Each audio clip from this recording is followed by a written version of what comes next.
ওই জায়গায় যাও, ওখানে আপন বানাও। বউরা গইছে বউরে গিয়া কত কথা কইয়া ম্যানেজ করো, ও বউ যেন রাগ না হয়। ছেলে মেয়ে রাগ হইছে, কত ম্যানেজ করো যেন রাগ না হয়। মা বাবা রাগ হইয়া গেছে, কত ভাবে ম্যানেজ করো, কত কথা বলো।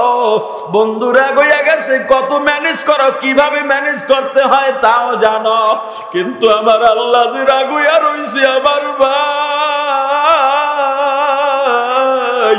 ওই আল্লাহকে ম্যানেজ করা কেন ভুললা? ওই আল্লাহর জামন্দি হাসিল করো আমার ভাই। আহারে কয়দিন দুনিয়ায় আছি জানি না।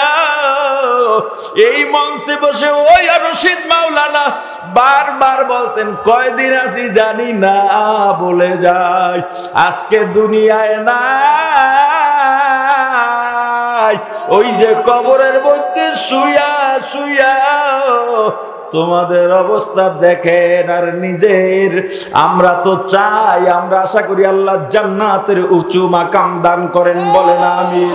আল্লাহ যেন ওই ওলির ফাজাইল ও বরকত আমাদের নসিব করেন, বলেন আমিন। আরো জোরে বলেন আমিন।